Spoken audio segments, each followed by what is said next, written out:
विद्यार्थी मित्रांनो, सप्रे नमस्कार. ज्ञानवंदन एज्युकेटर यूट्यूब चॅनलमध्ये सर्वप्रथम मी आपण सर्वांचे स्वागत करतो.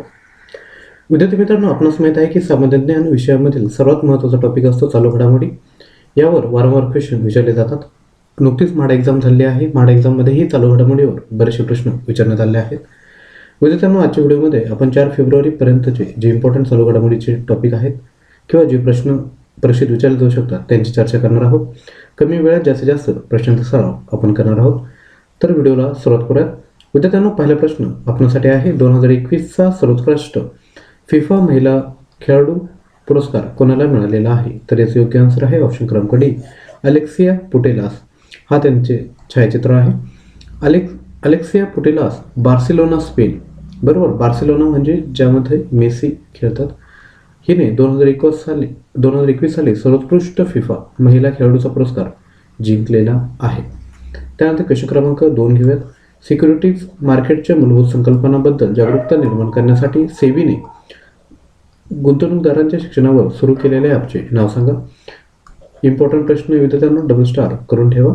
तर याचे योग्य आन्सर आहे ऑप्शन क्रमांक डी, सारथी. सेबीचा फुल फॉर्म काय विद्यार्थ्यांना? Security and exchange board of India. विद्यार्थ्यांना नोट डाऊन करून घ्या, इम्पॉर्टंट आहे. अधिकची माहिती बघूयात. भांडवली बाजार नियामक securities and exchange board of इंडियाने गुंतवणूकदारांच्या शिक्षणावर सारथी नावाचे नवीन मोबाईल ॲप लॉन्च केलेलं आहे. त्यानंतर क्वेश्चन क्रमांक 3 बघूयात. World employees and social outlook म्हणजेच WESO ट्रेंड्स 2022 अहवाल कोणत्या संस्थेने प्रसिद्ध केलेला आहे? आपले ऑप्शन आहे ऑप्शन क्रमांक ए, IMF. त्यानंतर ऑप्शन बी, FAO. ऑप्शन सी, ILO की ऑप्शन डी, WHO. तर याचे योग्य आन्सर आहे ऑप्शन क्रमांक सी, ILO म्हणजेच इंटरनॅशनल लेबर ऑर्गनायझेशन. अधिकची माहिती बघूयात. इंटरनॅशनल लेबर ऑर्गनायझेशन म्हणजेच ILOने आपला जागतिक रोजगार आणि सामाजिक दृष्टिकोन ट्रेंड 2022 WESO ट्रेंड्स अहवाल प्रसिद्ध केलेला आहे. त्यानंतर क्वेश्चन क्रमांक 4 आहे. परिधान निर्यात प्रोत्साहन परिषदेचे नवीन अध्यक्ष म्हणून कोणाची नियुक्ती करण्यात आलेली आहे? तर याचे योग्य आन्सर आहे ऑप्शन क्रमांक बी, नरेंद्र गोयंका. हे त्यांचं छायाचित्र आहे. परिधान निर्यात प्रोत्साहन परिषद म्हणजेच याला इंग्लिशमध्ये काय म्हणता येईल की ॲपेरल एक्सपोर्ट प्रमोशन काउन्सिल. तर अधिकची माहिती बघूयात. नरेंद्र कुमार गोयंका यांची परिधान निर्यात प्रोत्साहन परिषदेचे नवीन अध्यक्ष म्हणून नियुक्ती करण्यात आली आहे. त्यानंतर क्वेश्चन क्रमांक 5. कोणती कंपनी गेमिंग कंपनी ॲक्टिव्हिजन ब्लिझार्ड इंक खरेदी करणार आहे? तर याचं योग्य आन्सर आहे ऑप्शन क्रमांक सी, मायक्रोसॉफ्ट कंपनी. हा मायक्रोसॉफ्टचा लोगो आहे आणि हा ॲक्टिव्हिजन ब्लिझार्ड हा गेमिंगची कंपनी आहे, त्यांचा हा लोगो आहे. तर अधिकची माहिती बघूया.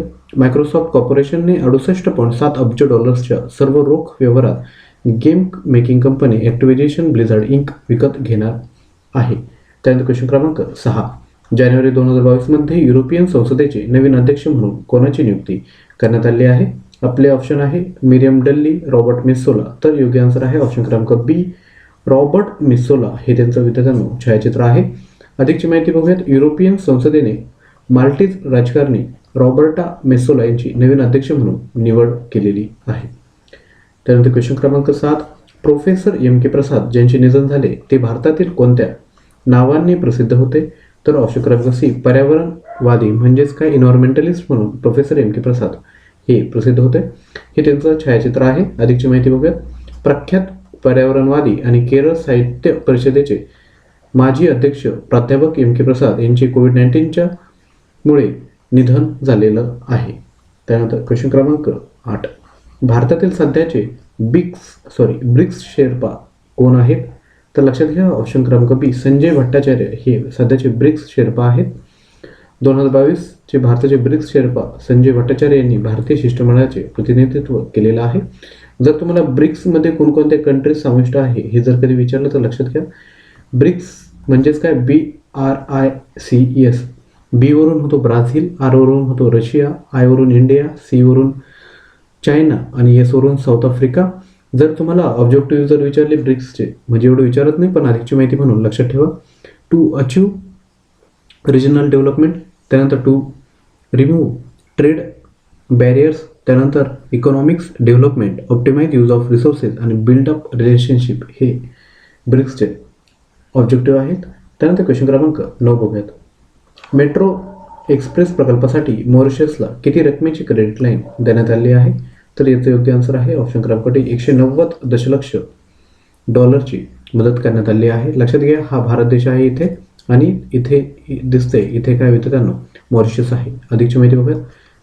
एका कराराची देवाणघेवाण झाली ज्यामध्ये भारत मेट्रो एक्सप्रेस प्रकल्प आणि इतर पायाभूत सुविधा प्रकल्पांसाठी मॉरिशसला 190 दशलक्ष क्रेडिट लाईन देणार आहे. त्यानंतर क्वेश्चन क्रमांक 10. UNCTAD डेटानुसार 2021 मध्ये भारतात FDI 2020च्या तुलनेत किती टक्के कमी नोंदवले गेले? तर याचं योग्य आन्सर आहे ऑप्शन क्रमांक बी, 26% कमी नोंदवले गेले आहेत. तर UNCTADचा फुल फॉर्म काय विद्यार्थ्यांनो? United Nations conference on trade and development. अधिकची माहिती बघूयात. UN conference on trade and development investment trades monitor प्रकाशित केल्यानुसार 2020च्या तुलनेत 2021 मध्ये भारतात थेट परकीय गुंतवणुकीचा प्रवाह 26% कमी झालेला दिसून येतो. त्यानंतर क्वेश्चन क्रमांक 11. रॉबर्टा मेसोला कोणत्या बहुपक्षीय संस्थेच्या सर्वात तरुण अध्यक्ष आहेत? तर ऑप्शन क्रमांक सी, युरोपियन संसदेच्या त्या सर्वात तरुण अध्यक्ष आहेत. मध्य उद्योग खासदार रॉबर्ट मेसोला यांची युरोपियन संसदेच्या प्रमुखपदी तिसरी महिला म्हणून निवड झालेली आहे. त्यानंतर क्वेश्चन क्रमांक 12. राष्ट्रीय महामार्ग आणि पायाभूत सुविधा विकास महामंडळ लिमिटेडचे व्यवस्थापकीय संचालक म्हणून कोणाची नियुक्ती करण्यात आली आहे? तर लक्षात घ्या, योग्य आन्सर आहे ऑप्शन क्रमांक डी, चंचल कुमार. हा NHIDCLचा लोगो आहे आणि हे चंचल कुमार यांचं छायाचित्र आहे. तर अधिकची माहिती बघा. चंचल कुमार यांची रस्ते वाहतूक आणि महामार्ग मंत्रालयाच्या अंतर्गत राष्ट्रीय महामार्ग आणि पायाभूत सुविधा विकास महामंडळ लिमिटेडचे व्यवस्थापकीय संचालक म्हणून नियुक्ती करण्यात आलेली आहे. त्यात क्वेश्चन क्रमांक 13. भारताने ब्रह्मोस क्षेपणास्त्राच्या अधिक स्वदेशी आणि सुधारित प्रकरणांची चाचणी घेतली. हे कोणत्या प्रकारचे क्षेपणास्त्र आहे? तर लक्षात घ्या, क्रूझ क्षेपणास्त्र आहे. वेगवेगळ्या प्रकारचे क्षेपणास्त्र आपल्याला DRDOने तयार केलेले दिसते, म्हणजे हवेतून हवेत किंवा जमिनीवरून हवेत मारा करणारे, त्यानंतर भूपृष्ठावरून भूपृष्ठावर मारा करणारे. त्याच पद्धतीने हे जे आहे ब्रह्मोस क्षेपणास्त्र म्हणजे काय, क्रूझ क्षेपणास्त्र आहे. हे भारताने ब्रह्मोस सुपरसॉनिक क्रूझ क्षेपणास्त्राची वाढीव स्वदेशी सामग्री आणि सुधारित कामगिरीसह आणखी एक यशस्वी चाचणी घेतलेली आहे.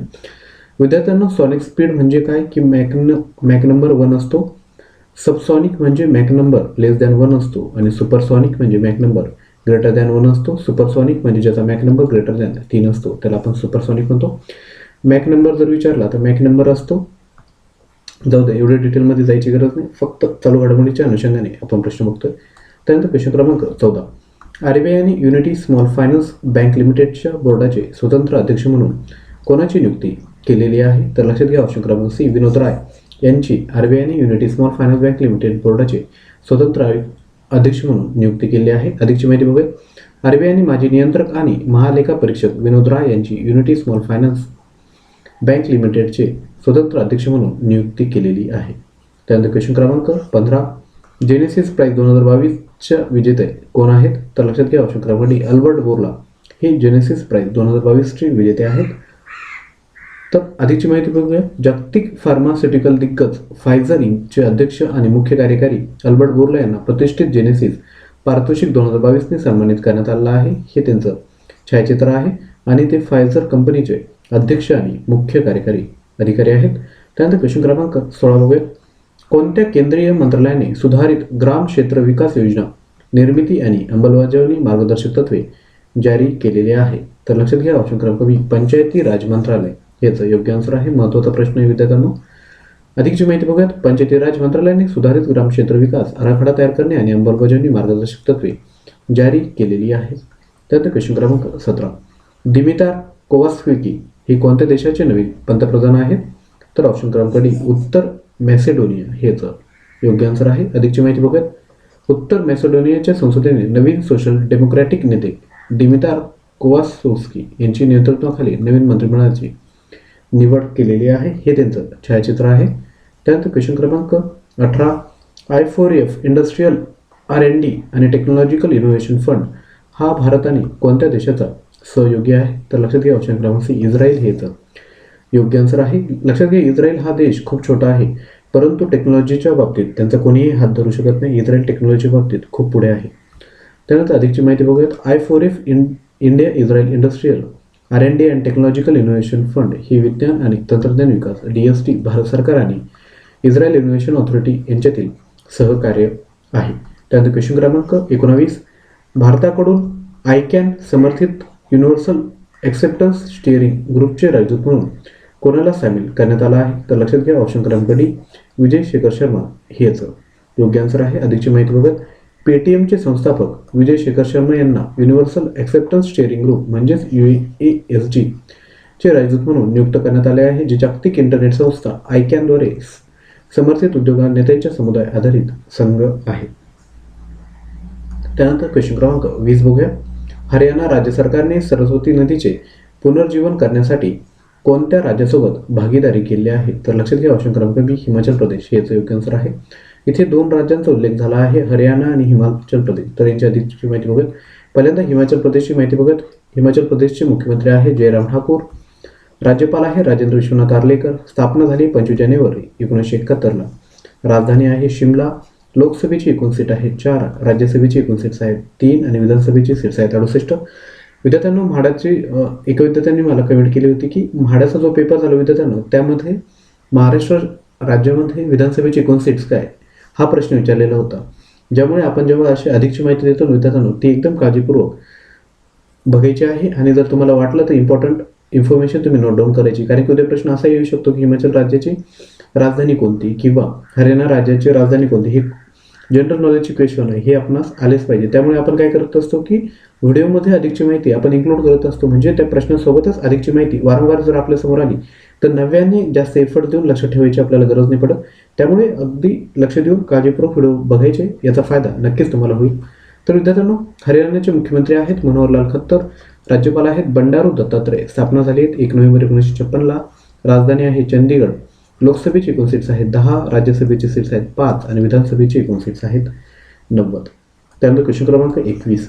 ICC महिला T20 team of the year 2021 मध्ये एकमेव भारतीय क्रिकेटर कोण आहेत? तर याचे योग्य आन्सर आहे ऑप्शन क्रमांक सी स्मृती मंदाना. स्मृती मंदाना ही एकमेव भारतीय क्रिकेटपटू आहे ज्यांचा 2021च्या ICC महिला T20 संघात समावेश करण्यात आला आहे. हे त्यांचं छायाचित्र आहे आणि स्मृती मंदाना ह्या सांगली येथील आहेत, मूळच्या सांगली येथील आहे, हे लक्षात असू द्या, म्हणजे महाराष्ट्राच्या आहेत. त्यानंतर क्वेश्चन क्रमांक 22. आझादी के अमृत महोत्सव से स्वर्णिम भारत की ओर हा कार्यक्रम कोणत्या संस्थेद्वारे आझादी का अमृत महोत्सव साजरा करण्यासाठी वर्षभर चालणारा उपक्रम आहे? तर ऑप्शन क्रमांक बी ब्रह्माकुमारी हेच योग्य आन्सर आहे. अधिकची माहिती बघत पंतप्रधान नरेंद्र मोदी यांनी आझादी के अमृत महोत्सव से स्वर्णिम भारत की ओर कार्यक्रमाचे उद्घाटन केले. राष्ट्रीय स्तरावरील कार्यक्रमात ब्रह्माकुमारीने आझादी का अमृत महोत्सव साजरा करण्यासाठी 7 वर्षभर चाललेल्या उपक्रमांचा समावेश केला आहे. त्यानंतर क्वेश्चन क्रमांक 23 बघूयात. 2022ची पहिली ब्रिक्स शेर्पा बैठक कोणत्या देशाच्या अध्यक्षतेखाली पार पडली? तर लक्षात घ्या ऑप्शन क्रमांक सी चीन हेच योग्य आन्सर आहे. अधिकची माहिती बघूया. 2022ची पहिली ब्रिक्स शेर्पा बैठक 18 आणि 19 जानेवारी 2022 रोजी चीनच्या अध्यक्षतेखाली आभासी व्यासपीठाद्वारे आयोजित करण्यात आली होती. त्यानंतर क्वेश्चन क्रमांक 24. 2021च्या ICC पुरुष कसोटी संघाचा कर्णधार म्हणून कोणाची निवड करण्यात आली आहे? विद्यार्थ्यांनो, फोटो बघितल्यानंतर तुम्हाला कळालं असेल की केन विल्यमसन यांची ICC पुरुष कसोटी संघाची कर्णधार म्हणून नियुक्ती करण्यात आली आहे. अधिकची माहिती बघूया. न्यूझीलंडचा कर्णधार केन विल्यमसनने 2021च्या ICC कसोटीचा कर्णधार म्हणून निवड करण्यात आली आहे. त्यानंतर क्वेश्चन क्रमांक 25. कोणत्या भारतीय अभिनेत्याने अलीकडेच DC दक्षिण आशियाई चित्रपट महोत्सव 2021 मध्ये international association of working woman award जिंकलेला आहे? तर लक्षात घ्या ऑप्शन क्रमांक सी सुष्मिता सेन हे यांचं योग्य आन्सर आहे. अधिकची माहिती बघत बॉलिवूड अभिनेत्री सुष्मिता सेन हिला Washington DC south Asian film festival 2021 मध्ये international association of working woman पुरस्काराने सन्मानित करण्यात आलेलं आहे. त्यानंतर क्वेश्चन क्रमांक 26. T20 विश्वचषक 2022 मध्ये भारताचा पहिला सामना कोणत्या राष्ट्राशी होणार आहे? तर ऑप्शन क्रमांक सी पाकिस्तान हे याचं योग्य आन्सर आहे. त्यानंतर क्वेश्चन क्रमांक 27. Bose the untold story of an inconvenient nationalist या चरित्राचे लेखक कोण आहे? तर लक्षात घ्या ऑप्शन क्रमांक सी चंद्रचूड घोष हेच योग्य आन्सर आहे. नेताजी सुभाषचंद्र बोस यांच्यावर आधारित Bose the untold story of an inconvenient nationalist नावाचे नवीन चरित्र संशोधक आणि मिशन नेताजीचे संस्थापक चंद्रचूड घोष यांनी लिहिलेलं आहे, हे त्यांचं छायाचित्र आहे. तर क्वेश्चन क्रमांक 28. शेतकऱ्यांची अन्न सुरक्षा सुधारण्यासाठी कोणत्या भारतीय राज्याने जागतिक अन्न कार्यक्रम WFP सोबत हातमिळवणी केली आहे? तर याचे योग्य आन्सर आहे ऑप्शन क्रमांक बी ओडिशा सरकारने. तर ओडिशा आलाय तर ओडिशाबद्दलची अधिकची माहिती बघून घ्या. ओडिशाचे मुख्यमंत्री आहेत नवीन पटनायक. राज्यपाल आहे गणेशीलाल. स्थापना झाली 26 जानेवारी 1950ला. राजधानी आहे भुवनेश्वर. लोकसभेची एकूण सीट्स आहेत 21, राज्यसभेची एकूण सीट्स आहेत 10 आणि विधानसभेची एकूण सीट्स आहेत 147. त्यानंतर United Nations world food programme WFP म्हणजेच काय वर्ल्ड फूड प्रोग्राम आणि ओडिशा सरकारने लहान आणि सीमांत शेतकऱ्यांची अन्न सुरक्षा सुधारण्यासाठी हातमिळवणी केलेली आहे. त्यानंतर क्वेश्चन क्रमांक 29. कोणत्या संस्थेने 2021 दरम्यान भारताचे हवामान अहवाल प्रसिद्ध केलेला आहे? तर याचे योग्य आन्सर आहे ऑप्शन क्रमांक डी. भारतीय हवामान विभागाने 2021 दरम्यान भारताचे हवामान अहवाल प्रसिद्ध केला आहे. तर अधिकची माहिती बघूया. भारतीय हवामान विभागाने आपला 2021 दरम्यान भारताचे हवामान अहवाल प्रसिद्ध केला आहे. अहवालानुसार 1901 मध्ये देशव्यापी नोंदी सुरू झाल्यापासून 2021 हे भारतातील 5वे सर्वात उष्ण वर्ष आहे. म्हणजे 1901 पासून टेम्परेचर मेजर करायला सुरुवात केली होती. तर आतापर्यंत 2021 हे वर्ष असं आहे जे 5वे सर्वात उष्ण वर्ष ठरलेलं आहे. त्यानंतर क्वेश्चन क्रमांक 30. भारतीय शेतकरी खत सहकारी संस्थेचे नवीन अध्यक्ष म्हणून कोणाची निवड करण्यात आली आहे? तर ऑप्शन क्रमांक सी. दिलीप संघानी यांची निवड करण्यात आली आहे. इफ्को म्हणजे काय? इंडियन फार्मर्स फर्टिलायझर कोऑपरेटिव्हचे संचालक मंडळाने दिलीप संघानी यांची सहकार संस्थेचे 17वे अध्यक्ष म्हणून निवड केली आहे. जर आपण खताची गोणी जर बघितली, युरिया झालं किंवा बाकीच्या जर खताच्या बघितल्या तर त्याचे इफ्को असा मार्क असतो. तर इफ्को म्हणजेच काय? इंडियन फार्मर्स फर्टिलायझर कोऑपरेटिव्ह संस्था आहे. बरोबर. ही काय असते की एक कार्यकारी संस्था आहे की जे रेग्युलेशन करण्याचं काम करत असते. म्हणजे जो क्वालिटी झालं किंवा काय हे मेंटेनन्स करायचं काम करत असतं. तर याचे अध्यक्ष म्हणून कोणाची निवड करण्यात आली आहे? तर दिलीप संघानी यांची निवड करण्यात आली आहे. विद्यार्थ्यांनो, एक तुमच्यासाठी प्रश्न आहे आजच्या व्हिडिओतील. तुमच्यासाठी प्रश्न. Bose the untold story of inconvenient nationalist या चरित्राचे लेखक कोण आहेत? चंद्रचूड घोष, पुण्यप्रसून वाजपेयी, रामचंद्र गुहा की ऑप्शन डी प्रेम प्रकाश. विद्यार्थ्यांनो, जर व्हिडिओ तुम्ही जर मन लावून बघितला असेल तर तुम्हाला नक्की याचा आन्सर आला पाहिजे. आणि व्हिडिओच्या खाली काय करायचं विद्यार्थ्यांनो? कमेंट करायचं आहे. आणि एक गोष्ट लक्षात ठेवा, दररोज सकाळी 8 आणि सायंकाळी 4 वाजता आपला व्हिडिओ येत असतो. जर आपणास चालू घडामोडीचा जर सराव करायचा असेल तर करंट अफेअर्स मराठी हे जे आपलं टेलिग्राम चॅनल आहे त्याला जॉईन करून घ्या. तसेच स्पर्धा परीक्षा तयारी आणि अपडेटसाठी ज्ञानवंदना एज्युकेटर हे टेलिग्राम चॅनल आहे त्यालाही जॉईन करायचं आहे. दोन्हींच्या लिंक डिस्क्रिप्शन बॉक्समध्ये आहे, न चुकता जॉईन करा. तसेच विद्यार्थ्यांनो, जर व्हिडिओ आवडला असेल, आमचे एफर्ट्स आवडले असेल तर नक्की व्हिडिओला लाईक करा. म्हणजे आम्हालाही प्रेरणा मिळते, मोटिवेशन भेटतं. तसेच जर व्हिडिओ उपयुक्त वाटला तर आपले जेवढेही मित्र आहेत त्यांना व्हॉट्सअपद्वारे किंवा इतर सोर्सद्वारे नक्की शेअर करा. तसे चॅनलवर नवीन असाल तर सबस्क्राईब करायचं आहे आणि शेजारी असणाऱ्या बेल आयकॉनवर क्लिक करायचं आहे. कारण की कामाच्या गडबडीत आपणास नोटिफिकेशन भेटण्यास अडचण कोणती येणार नाही. त्यामुळे काय करायचं? सबस्क्राईब करून शेजारी असणाऱ्या बेल आयकॉनवर क्लिक करायचं आणि अभ्यासामध्ये सातत्य ठेवा. त्यानंतर डेली प्रयत्न करत चला आणि पेशन्स ठेवा. यश तुमचेच आहे.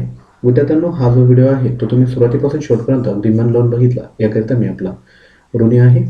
आणि आजचा व्हिडिओ आपण इथे संपवतोय. नवीन व्हिडिओमध्ये लवकरच भेटूयात. थँक्यू.